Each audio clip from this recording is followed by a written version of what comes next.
Salut à tous, on se retrouve pour une nouvelle vidéo avec le GF38 en Ligue 1. On attaque donc notre cinquième saison. Donc là on arrive directement pour le premier match face à Angers. Donc je vais vous faire un petit récapitulatif du mercato. Donc déjà on peut voir qu'il me reste encore extrêmement beaucoup de budget. Donc au niveau des matchs amicaux, on a fait 2-2 contre Guingamp, 4-0 contre Pau, 0-0 contre Angers et 4-4 contre 3. Donc j'ai simulé les 4 matchs, j'en ai pas joué un.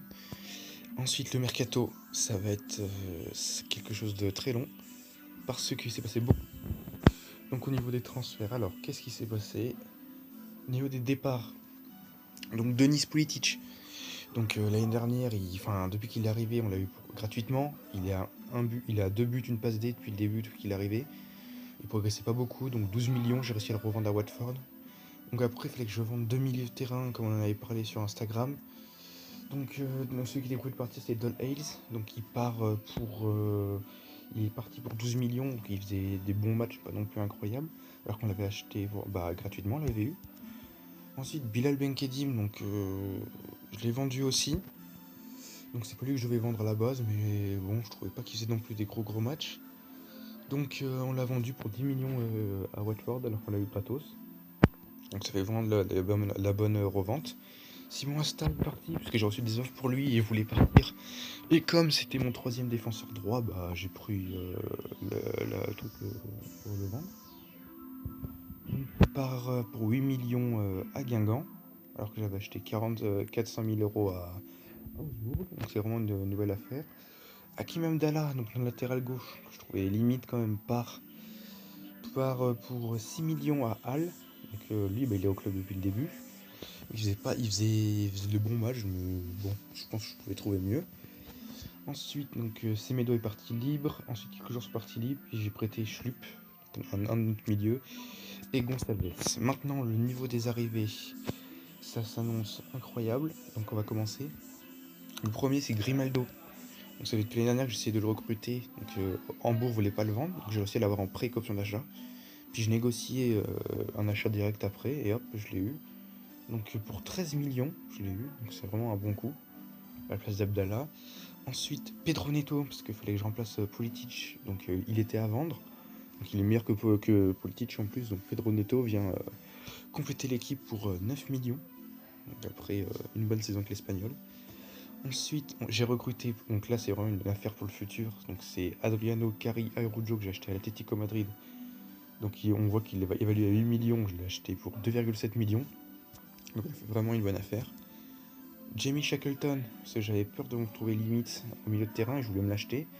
Donc au début de la carrière il coûtait 30 millions, mais comme Leeds est descendu en Détroit et qu'il est en conflit avec l'équipe, donc j'ai réussi à l'avoir pour 1,4 million. Donc on peut voir qu'il a quand même fait des bonnes saisons avec Leeds. Ensuite, j'ai acheté Federico Alvarez Gil, donc il me cherchait un troisième défenseur. Et donc je suis tombé sur lui, donc il est vraiment très bon, je l'ai acheté pour 1,1 million à Alaves. Donc c'est un joueur très jeune et qui peut encore beaucoup progresser, on peut le voir. Il a beaucoup de qualité et pas de défaut. Ensuite, Boudaoui, donc comme on avait prévu, est arrivé libre. C'est vraiment une bonne affaire.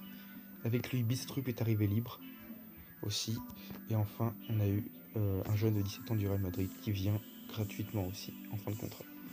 Donc pour ce mercato, hop, j'ai enlevé. Donc pour ce mercato, en tout, on est à plus 21 millions de bénéf.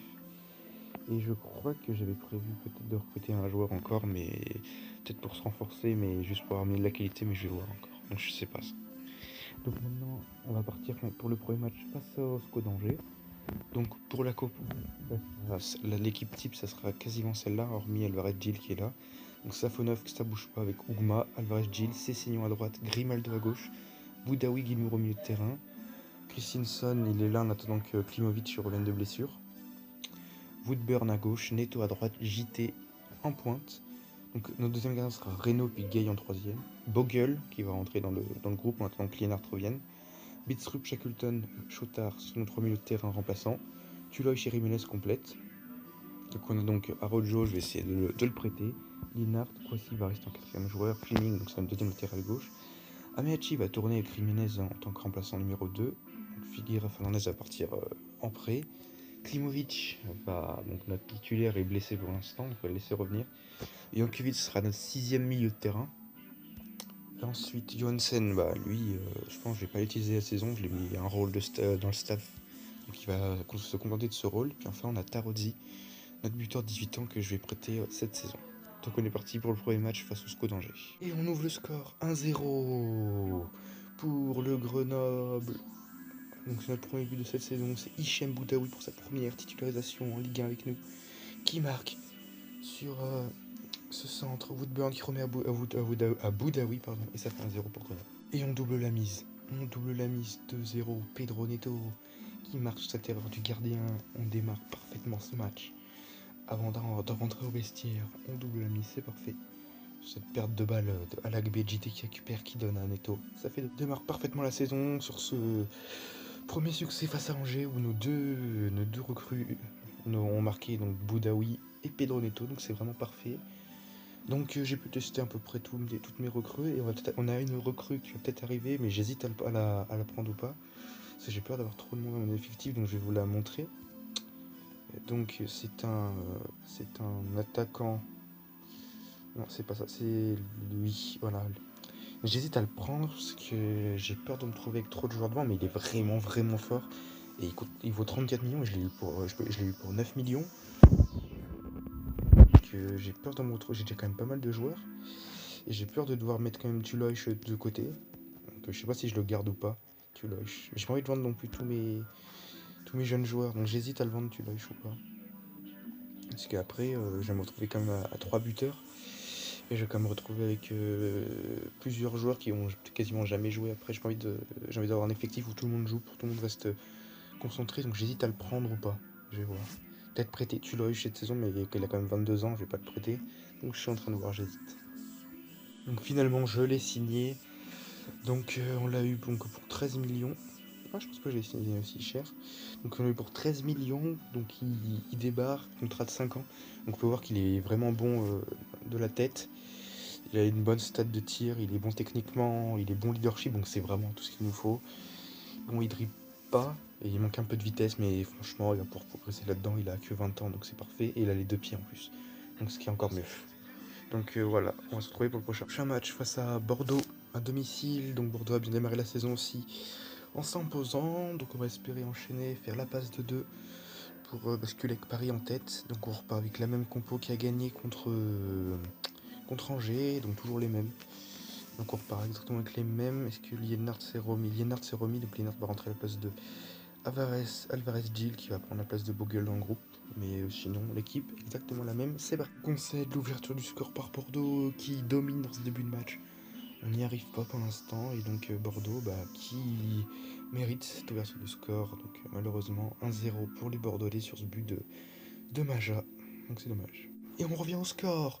76e minute. Un partout. On revient difficilement. On a eu des occasions pour revenir. Et on marque. Enfin. But de Ben Woodburn encore une fois. Neto qui déborde. Qui centre. Qui donne à Gilmour qui frappe. C'est repoussé. Woodburn qui marque. Partout contre Bordeaux dans un match où chacun aura eu sa mi-temps. Donc c'est dommage qu'on n'aille pas prendre les 3 points. Mais on va se contenter de ce match nul. Prochain match face à Montpellier. Donc à l'extérieur. Montpellier qui a tout gagné dans ce début de saison, donc on va espérer faire un bon résultat contre eux, même si ça risque d'être compliqué. Au niveau de la compo, Bistrup rentre dans le groupe, Woodburn, Klimovic, Neto, Adjit en attaque, ça change pas, Alvarez, Gil revient, et Grimaldo, c'est non, ça bouge pas aussi. Donc on part sur cette compo, et on va démarrer le match contre Montpellier. Et Montpellier couvre le score sur penalty de Ristich, donc ça fait 1-0 pour Montpellier. Malheureusement, on s'incline face à Montpellier dans un match où on méritait au moins le match nul. Donc c'est vraiment dommage, ils marquent sur l'une de leurs rares actions, donc on perd. Dernier match de la vidéo, on va recevoir le LOSC qui a gagné 3 matchs et a fait un match nul, donc on va espérer l'emporter pour être dans une bonne série, après qu'on n'a pas fait un mauvais début de saison. Donc pour la compo, on part sur quasiment la même équipe, sauf que Chotard et Lienard rentrent dans le groupe, et Bogle rentre à la place de Cessignon, mais sinon c'est la même équipe. Et on va démarrer comme ça en espérant chercher la victoire contre le LOSC. On ouvre le score grâce à Hichem Boudaoui, c'est son 2e but de la saison. Donc on a bien fait de le recruter et là il ouvre le score à la 12e minute. Donc ça fait vraiment plaisir.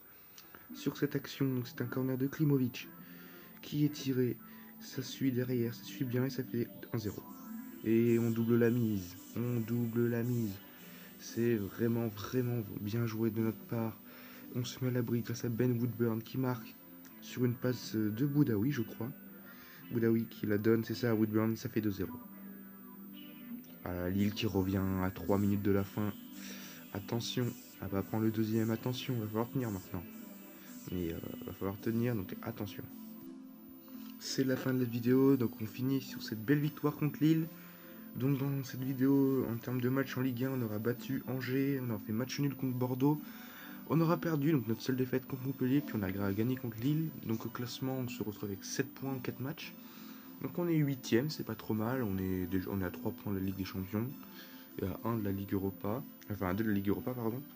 Et pour le maintien, bah, on a quand même déjà 6 points d'avance, parce qu'on a déjà fait le travail. Au niveau de la Ligue Europa, on a notre groupe, ce sera le Feyenoord, Sampdoria et les Young Boys de Berne. Donc un groupe, je pense qu'on peut faire quelque chose, mais il faudra faire attention, il va falloir battre les Young Boys, il va falloir tout gagner à domicile si on veut espérer. Ça va être je trouve que c'est un groupe assez homogène, où tout le monde peut sortir, donc il va falloir vraiment prendre des points le plus possible pour espérer se qualifier. Donc on regarde les autres groupes, on peut voir qu'il y a la Lazio avec Séville, donc on s'en sort bien, Bilbao et Schalke, Anderlecht, Lokomotiv, Tottenham, PAOK, donc ça va. Besiktas et Offenheim ensemble, ouais. L'OL, ouais, l'OL s'en sort bien pour son groupe. Leicester a un très bon groupe aussi. Le PSV, Shakhtar, ouais, ça peut être intéressant. Et à nous. Donc on finit la vidéo là-dessus. Et donc dans la prochaine vidéo, on va attaquer la Ligue Europa. Donc on va jouer contre Nice, les Young Boys, Lyon, PSG, Saint-Étienne. Et on finira sans doute par le Feyenoord contre Amiens, on verra. Donc je vous dis à